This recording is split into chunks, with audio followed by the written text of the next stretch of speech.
বন্ধুরা আজকে চলে এসেছি। হ্যাঁ, কাটবো লেবুর। আজকে আমি একটা চাটনি করে দেখবো কেমন লাগে। হ্যাঁ বন্ধুরা, চলে এসেছি আমি আজকে নতুন ভিডিওর আপডেট নিয়ে। সবাই তো লেবু মাখা খায়, লেবু এমনি খায়। আজকে আমি লেবু করব রান্না। কেমন টেস্টি হবে জানি না।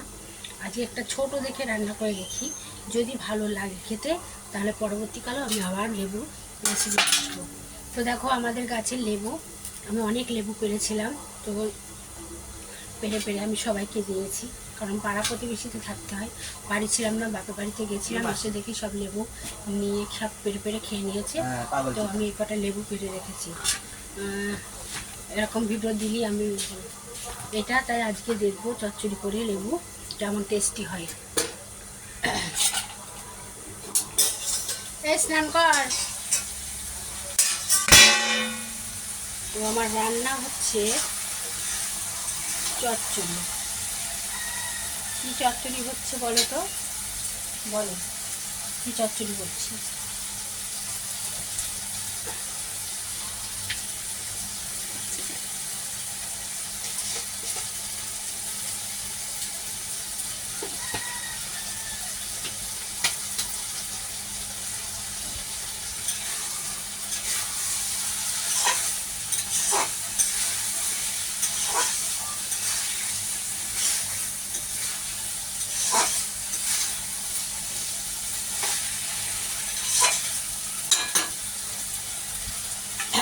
শাপলা দিয়ে আর চুনো মাছ কাঁচা, সেটা দিয়ে আমি লাইভে দিয়েছি অর্বংশ ভিডিওটা।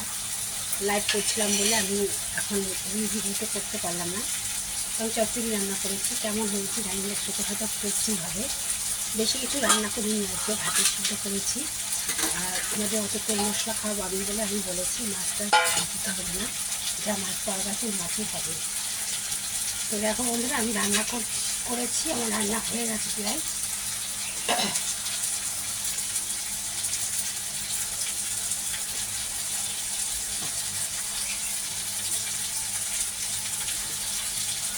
সামান্য একটু কাঁচা তেল আমি দিয়ে দিলাম চচ্চড়িতে। আমার রান্নাটা হয়ে গেল, কমপ্লিট হয়ে গেল।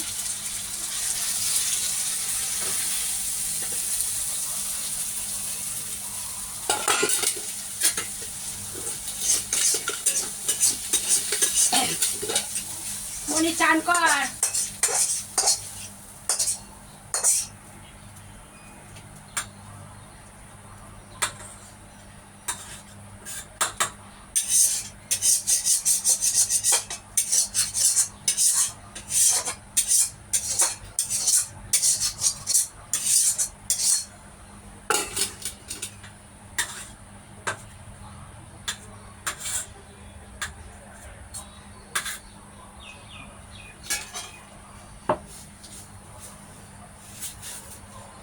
দেখো কি সুন্দর, এটা হচ্ছে মাছের কাঁচা মাছ সর্ষের তেল দিয়ে, কাঁচা লঙ্কা দিয়ে, আলু, পেঁয়াজ কুচি আর হচ্ছে শাপলা কুচি, এইগুলো দিয়ে আমি মাখিয়ে তারপরে তেলে দিয়েছিলাম।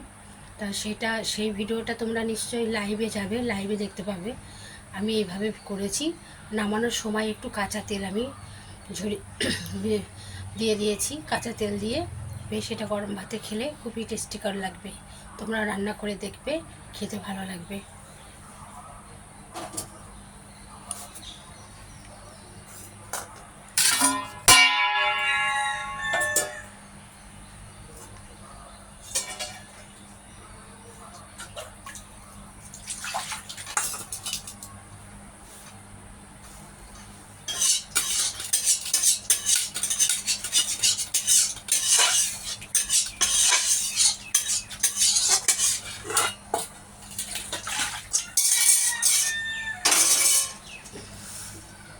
মানুষ এতদিন খেয়েছে তেঁতুলের চাটনি, আজকে আমি লেবুর চাটনি করব।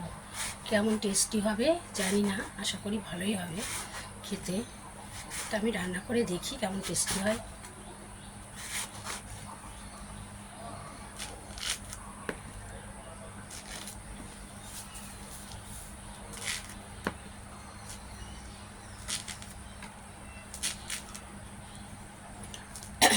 সুদীপ্ত,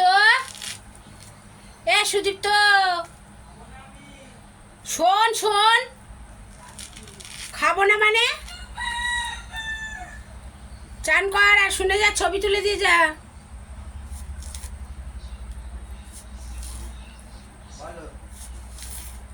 চান করবি না তুই? না, হেবি সুন্দর চচ্চড়ি করেছি আর মাছ ভেজে রেখেছি, এনে ছবিটা তুলে নিয়ে যা। এইটা আর কিছু না, পেঁপে ভাতে আছে।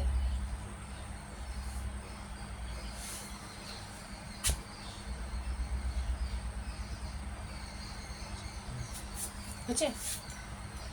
এটা অনেক কটা ছবি ছাড়া হয়ে গেল, ছবিগুলো এখনো করে দিলি না, কালকেও দিস নি।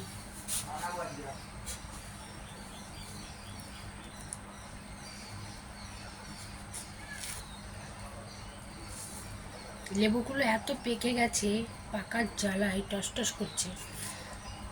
তা আমি লেবুটা আজকে ছাড়িয়ে দেখি, লেবু রান্না করে। সবাই তো রান্না করছে, অন্যভাবে সব লোকে রান্না করে, আমি লেবু মাখা খাই, লেবু এটা খাই সেটা খাই। তা আমি আজকে দেখি লেবু চচ্চড়ি করে, মানে চচ্চড়ি না, অ্যাকচুয়ালি চাটনি বলতে পারো। চাটনি করে দেখবো কেমন টেস্টি লাগে। যদি টেস্টি লাগে তো কোনো কথা না, তাহলে প্রত্যেক দিন একটা করে গাছ থেকে পেরে নিয়ে খাওয়া যাবে।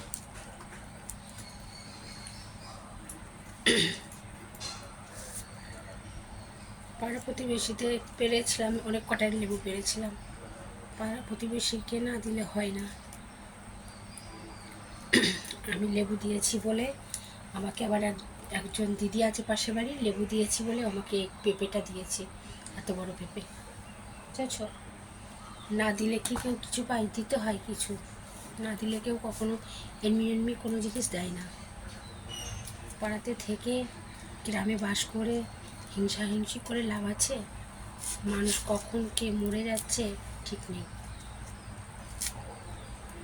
হিংসা বাদ দিয়ে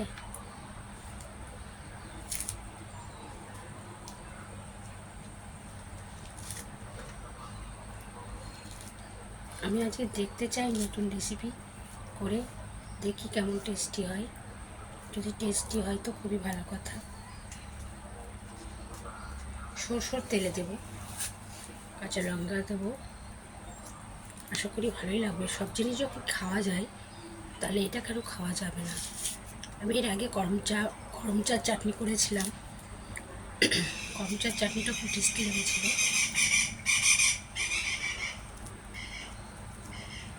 দেখি যদি ভালো লাগে তো আমি অনেকটাই করব। সব জিনিস চাইলেই খাওয়া যায়, শুধু বানানোর অপেক্ষা খাটনি করা, খাটনি করলেই সব কিছু ঠিক হয়।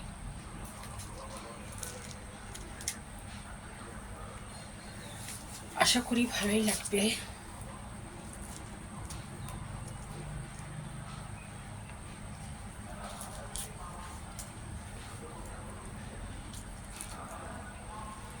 এখান থেকে লেবুগুলো আমার সরিয়ে রাখতে হবে। এর আগে আমি অনেক কটা লেবু পেড়ে রেখেছিলাম, সব লেবু কটা নিয়ে চলে গেছিল আমার শ্বশুর।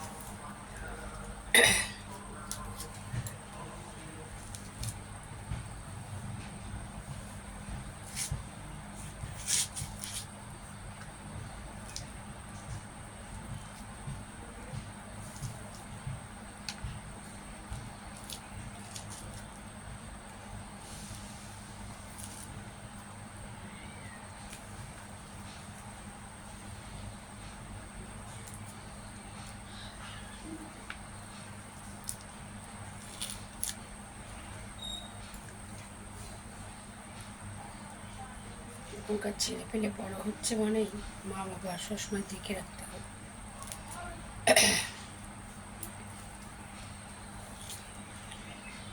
যাক, আমাদের পাড়াতে অনেক ঘটনা ঘটছে, আমার খুব ভালো লাগছে। যখন আমার স্বামী ছিল, আমার স্বামী একজনের সঙ্গে পরকীয়া করত, তার জন্য আমাকে অনেক কথা শুনতে হয়েছে। তো যারা যারা বেশি মুখ বাড়িয়ে বলতো, এখন তাদের বাড়িতে অনেক অনেক রং বেরঙের সিনারি হচ্ছে। আমি কাউকে বলতে যাচ্ছি না, আমি বলতেও চাই না। কুকুর নাই মানুষের পায়ে কামড় দেয়, মানুষ তো আর কুকুরের পায়ে কামড় দেয় না, তাই না? সেরকম ব্যাপার। যখন আমার স্বামী আমাকে ছেড়ে অন্যজনকে ধরেছিল, তখন আমাকে আমার স্বামীর থেকেও পাড়ার লোকে টর্চার করেছে আমাকে বেশি। আমি রাস্তাঘাটে নামতে পারতাম না, চলতে পারতাম না, সবাই আমার সঙ্গে দুর্ব্যবহারটা করেছে। তো আমি আরেকটা লেবু নেব, হয়তো ফেলে দিতে হবে, জানি না কেমন লাগবে খেতে, আশা করি ভালোই লাগবে। তো আমার সঙ্গে সবাই দুর্ব্যবহার করতো, খুবই দুর্ব্যবহার করেছে আমার সাথে। লোকের কারণে আমি বাড়ি থেকে বেরোতে পারতাম না। সবাই, বাড়ির মানুষজন থেকে শুরু করে পাড়া প্রতিবেশীজন যেন বেশি মুখ বাড়ি বাড়ি যারা যারা বলতো, তাদের মধ্যেই এক একটা ঘটনা ঘটে যাচ্ছে। এগুলো দেখেও আমার খুব ভালো লাগছে, খুব ভালো লাগছে। কথায় আছে না, ঘুঁটো পড়ে কবর হাসে। একদিন তো সবারই এদিন আসবে। শুধু শুধু মানুষের পিছনে কাটি দিয়ে না কেউ কোনোদিন বড় হয় না, বরঞ্চ ক্ষতি ছাড়া কারো কোনোদিন সুবিধে হয় না। আজকে আমার বরটা যদি বেঁচে থাকতো, আমি তাকে বলতে পারতাম, বড় মুখ করে বলতে পারতাম, দেখে যাও কি হচ্ছে। একদিন যারা আমার বরের ক্ষতি করার জন্য ওই মেয়েটার সঙ্গে মিশে থাকতো, এখন কত কি দেখতে পাচ্ছি, কত কি, আরও কত কি দেখবো, কি আর বলবো।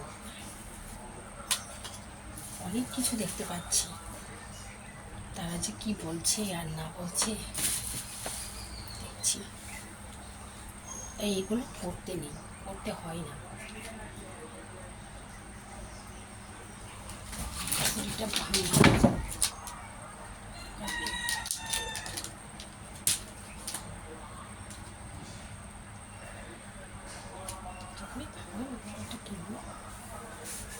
আছে, তাই জন্য বলতে হয় না।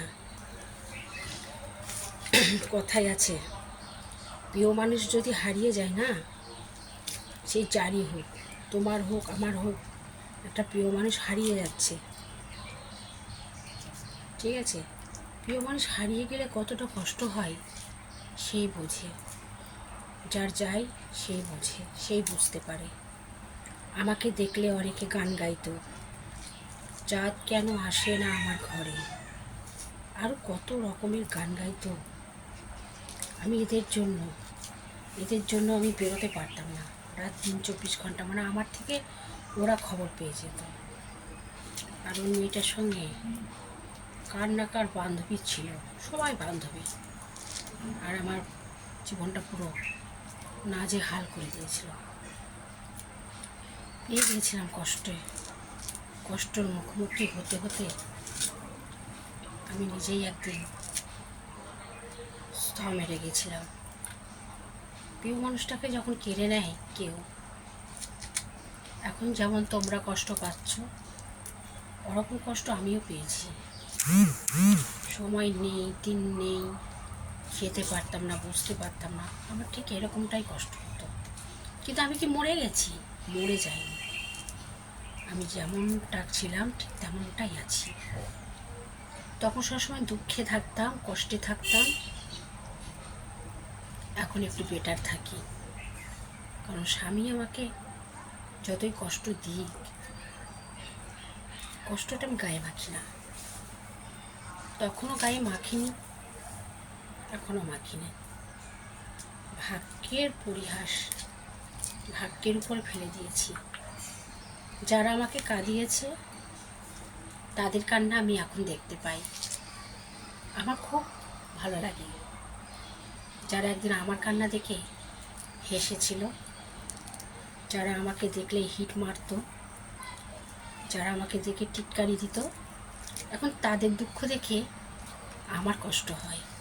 কেন জানো? প্রিয় মানুষটা যদি চলে যায়, হাতছাড়া হয়ে যায়। আমার স্বামী তো বাইরে থাকতো, তাই আমার কাছে থাকতো না বলেই একটা অঘটন ঘটেছিল। আর আমার বন্ধু বান্ধবের তারা সবসময় পাশে থেকেছে, অথচ প্রিয় মানুষগুলো সুখী না, সুখী রাখতেই পারিনি। আমার স্বামীকে শুধু বলা হতো একটাতে হয় না। আমি কখনো কোনো কিছু বলিনি তাকে, সব কিছু ভাগ্যের উপর ছেড়ে দিয়েছিলাম। কষ্ট আমি পেতাম, তবু আমার কষ্টটাকে ভেবেছিলাম জয় করে তুলব। করেছি জয়,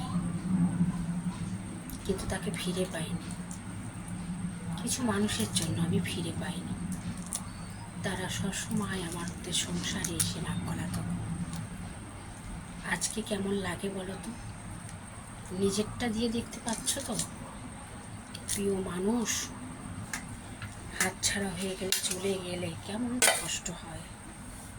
ওরকম কষ্টটা আমিও দিনের পর দিন ভোগ করেছি।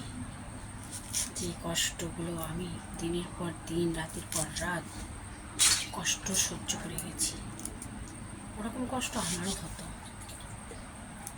এখন তোমরা যেমন পাচ্ছ কষ্টটা, তোমরা কাছে থেকেই তোমাদের ভালোবাসার মানুষগুলোকে আটকে রাখতে পারো না। আর আমার স্বামী দূরে ছিল, তাই আমি তাদেরকে ধরে রাখতে পারিনি। আমি তাকে কখনো ধরে রাখতে পারিনি। সে কাছে থেকেছে, যারা কাছে থেকে বুড়ো বয়সে ভীমরতি ধরেছে, আর একজন আমাকে শুধু শুধু ফাঁসিয়ে দিল। আমাকে শুধু শুধু আমাকে একটা, যারা, যে ছেলেটা আমার ছেলের বয়সী, যে আমার ছেলের মতো, তার সঙ্গে হাত মিলিয়ে আমাকে সে ফাঁসিয়ে দিল। আমি ফেঁসে গেলাম, পুরো ফেঁসে গেলাম। তখন আমাকে ফাঁসিয়ে দিল, সবাই যা বলবে। আর আমার বর তো তখন আমার কথা শুনতো না, তার প্রেমিকা যেটা বলতো সেটাই সঠিক, আমি যেটা বলতাম সেটা সঠিক ছিল না। এই করে করে আমার প্রচুর মানুষ আমার পিছনে লেগেছে। পিছনে লেগে কিছু করতে পারিনি। হয়তো স্বামী চলে গেছে, কিন্তু আমাকে কেউ কিচ্ছু করতে পারেনি। আমি আগেও জানি বেস্ট ছিলাম, আমি এখনও সেই বেস্টই আছি। বর থাকাকালীন আমি যেমনটা ছিলাম। কথাই আছে না, ভগবান যদি না মারেন, কেউ মারতে পারে না। ভগবানের উপরে সবসময় নির্ভর। অনেকে বলে ভগবান নেই, আমি বলবো আছে। যেই হোক, ঘরের মানুষকে যে কষ্ট দেয়, আর যারা কষ্ট দেয় তারা পৃথিবীতে বেশিক্ষণ থাকে না।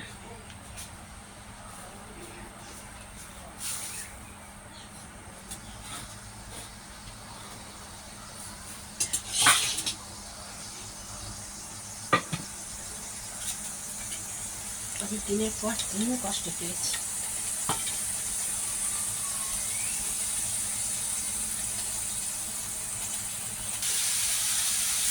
তাদের বাড়িতেই এক একটা ঘটনা ঘটে যাচ্ছে, তারা মনে করে আমরা কিচ্ছু জানি না। তা মানুষকে দেখে আগে আগে আরাম করতে হয় না, হাসতে নেই। কখন কার কী চলে আসে কেউ জানে না। আমি তো রাস্তাঘাটে বেরোতেই পারতাম না। কেউ কখনো মোবাইলে ছবি দেখছে, কেউ কখনো এটা দেখছে, এই দেখো তোমার বর কী করছে। এগুলো শুনতে শুনতে পুরো আমি পাগল হয়ে গেছিলাম, উন্মাদ হয়ে গেছিলাম। পাড়ার লোকের সঙ্গে আর সেই সেই তার সঙ্গে আমার বরের যে আর কি, যার সঙ্গে আর কি চালাতো ঘর, তাদের সাথে তারা দেখছে দিন, টাইমকে দিন, দেখছে দিন আমার সাথে ঝামেলা করতো। আমার কষ্ট হতো, ওদের কথা শুনে আমার কষ্ট হতো। যখন বলতো তোমার বরকে আজকে মোবাইলে দেখলাম, ফেসবুকে ছেড়েছে, তোমার বরের আগের পরে যে বিয়ে করেছে তার ছেলে হয়েছে, তার সাথে বিয়ে হয়েছে। এত কষ্ট নিয়ে আমি চলতাম, কষ্ট করতে করতে আজ আবার এই সাজ। কিন্তু কাউকে আমি কোনো কিছু বলিনি, জানি না। কথায় আছে না, রক্তের বল সব জায়গায় দেখাতে হয় না, গায়ের জোর সব জায়গায় দেখাতে হয় না। নরম কাঠে ছুতোরের বল। নরম কাঠ বলে সবাই যা ইচ্ছে তাই করতো। আমার বড় নরম ছিল বলে সবাই পিছনে লাগতো। উপরওয়ালা না কারোর গোলাম না। উপরওয়ালার শাস্তি ধীরে ধীরে হয়, মানুষের শাস্তিটা ঢুপঢাপ করে শব্দ হয়। উপরওয়ালার মারের শব্দটা ঢিপঢাপ করে শব্দ হয় না। দেখিয়ে দিচ্ছে আমাকে দেখে যারা গান গাইতো, এখন তারাও বুঝতে পারছে গায়ের জোরটা ঠিক দেখা হয় সেখানে। প্রিয় মানুষগুলো চলে গেলে না কতটা কষ্টের হয়, সেই প্রিয় মানুষগুলোই বোঝে। তাদের জীবন থেকে ঠিক কী হারিয়েছে আর কি হারায় তারাই বোঝে। তারা ছাড়া কেউ বোঝে না। দুঃখ কষ্ট নিয়েই জীবন। আমরা মেয়েরা এমনিই শ্বশুরবাড়িতে কষ্ট করতে এসেছি, জিগিরি করতে এসেছি, আমাদেরও কষ্ট হয়। আমাদের স্বামীর অন্য জনকে কষ্ট করতো, তখন আমাদেরও কষ্ট হয়েছে, আমাদেরও কষ্ট হয়, আমরা কষ্টে থাকি। কিন্তু গায়ের চোখ সব জায়গায় দেখাতে হয় না, আর কাউকে দেখে তো ক্রিটিসাইজ করতে হয় না, হিট মারতে হয় না, ওগুলো শিখতে হয়। এই পাড়ার উপরে কত ঘটনা ঘটছে, কজনে সেটা রাখে মনে। যখন আমার বর করতো তখন হাজার হাজার লোক মনে রাখতো, ওই দেখো ওর বর বিয়ে করেছে, আবার ওই দেখো ওর বর প্রেম করে। এগুলো শুনতে শুনতে আমি বোর হয়ে গিয়েছিলাম, যেন কষ্টটা আমার বুকে এসে বাঁধত। যে মানুষটাকে ভালোবেসে বিয়ে করেছিলাম, সে মানুষটার অন্য জায়গায় বিয়ের কথা হয়ে গেলে সে আমাকে বসিয়ে রেখেছিল শহরে আর গ্রামে, আর সে শহরে গিয়ে অন্যজনের হাত ধরে ফেলেছিল। এখানে আমার কোনো দোষ ছিল না, তবুও লোকে বলতো ওর দোষ, ওই মেয়েটার জন্য ওর বউটার বর বিয়ে করেছে, ওর বর এটা, ওর বর সেটা, এই করে করে মাথা খেয়ে নিচ্ছিল। ভগবান আমার, ভেবেছিলাম একদিন সব ঠিক হয়ে যাবে।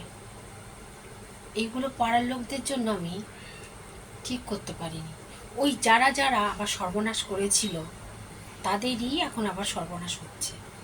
আমি চোখের সামনে দেখতে পাচ্ছি কত কি হয়ে যাচ্ছে, কত কি ঘটনা হচ্ছে। তারা মনে করে, তারা ঠিক বুঝতে পারছে পরের পিছনে কাটি রেখেছিলাম, এখন নিজের কাটি নিজেরই ঢুকছে। বর আমার কাজ করতে গিয়েছিল বিদেশে, কাজ করতে করতে সেখানে আমি একটা বিশ্বাসে পরিণত হয়েছিলাম যে সে সেখানে ঠিক ভালো আছে সে, এরকম ভাবতাম। কিন্তু লোকে সহ্য হতো না, তবুও লোকে আমাকেই বাসটা দিত। আরে সে তো বিদেশে কাজ করতো, আমি থাকতাম এখানে, সে থাকতো শহরে, আমি থাকতাম গ্রামে। আজকে সেখানে কি করছে না করছে আমি কি দেখতে পেরেছিলাম? আমি তো সবসময় তার কাছে থাকতাম না, তাই সে বেছে নিয়েছিল তার রাস্তা। আর এখন যারা ঘটনাগুলো ঘটছে, তারা প্রিয় মানুষগুলো এত ভালোবাসা, এত কিছু কাছে থেকে সেই প্রিয় মানুষগুলো হাতছাড়া হয়ে যাচ্ছে। কিন্তু কেন? আমার ভালোবাসা ভুল ছিল সব জানি, তার ভালোবাসা ভুল ছিল সেটাও জানি। সে তো বাইরে কাজ করতে গিয়েছিল, টাকা ইনকাম করতে গিয়েছিল, তার মাঝে তো আমি ছিলাম না। তাই সে অন্য মেয়ের প্রতি আসক্ত এসে গেছিল, অন্য মেয়ের প্রতি ফিলিংস এসে গিয়েছিল, যে ফিলিংসটা আমার জন্য ছিল না।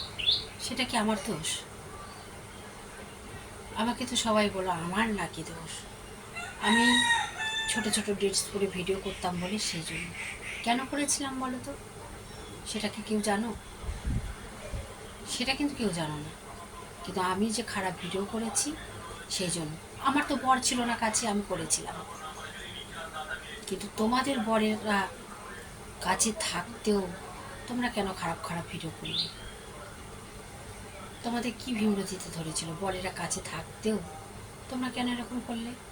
আমার বর তো কাছে থাকতো না, 6 মাস 1 বছর পর আসতো। কিন্তু কেউ তো বলতে পারবে না আমি খারাপ। হ্যাঁ, মান ইজ্জত দিয়ে খারাপ হয়নি, ভিডিও করতাম সবই তার উপরে রাগ করে, তো সেগুলো আমি করেছিলাম, আমাকে এগুলো করতে হয়েছিল। আর যারা এগুলো বলে ভুল কথা বলে, বলো না এগুলো। পরের পিছনে আঙুল দিতে গিয়ে একটু ভাবনা চিন্তা করো, আমি ঠিক করছি কিনা। তার জন্য মানুষকে দেখলে বলতে হয় না চাঁদ কেন আসে না আমার ঘরে, মনটা আমার ছটফট করে। গান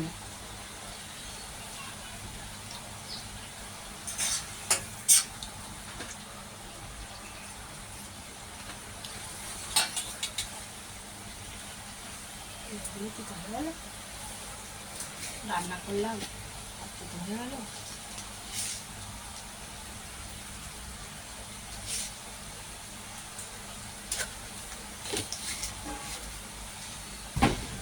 এরকম গান গাই, মনটা আমার পোষা পাখি না কি একটা গান আছে, মনটা আমার ছটফট করে, যার জন্য ঘর বাঁধিলাম। এই গানগুলো আমাকে দেখে সব গাই, কিন্তু আমি কাউকে দেখে গান গাই না। এটাই একটা তফাৎ, কারণ আমি জানি প্রিয় মানুষটা হারিয়ে গেলে কতটা কষ্ট হয়, আমি জানি সেটা। তাই আমি সবার মধ্যে পড়ি না। তখনও ভেবেছিল আমার স্বামী বিয়ে করে ফেললে আমার কি হবে, মারা গেল আমার কি হবে, মানে আমার কষ্ট লোকের কষ্ট ছিল বেশি, মজাটা বেশি হতো লোকে। লোকে ভাবতো ও কবে দেখবো আমি ধ্বংস। শুধু পাড়া প্রতিবেশী না, আমার নিজের লোকেরাও, আমার খুব কাছের মানুষরাও দেখেছে, ভেবেছে আমি কবে কষ্টে থাকবো। আর ওদের মজা, আমার কষ্ট ওদের মজা। কথায় আছে না, যার কেউ নেই তার ভগবান আছে। ভগবান আছে ঠিক, একদিক থেকে চালিয়ে নেয়। একসময় আমার কিছুই ছিল না, আমার হাতে একটা টাকা ছিল না, এগুলো সব ভগবানের ইচ্ছে। ভগবান দয়া করেছেন, তাই আমি এখন ওটা পয়সা নাড়াচাড়া করতে পারি। হিংসে করে কিচ্ছু হয় না। তো আমার লেবুর চাটনি হয়ে গেছে।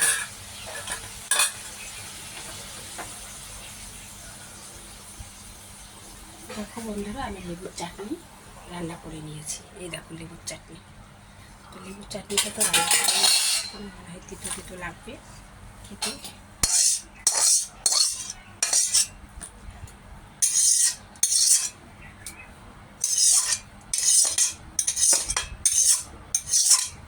আমার রান্না কমপ্লিট।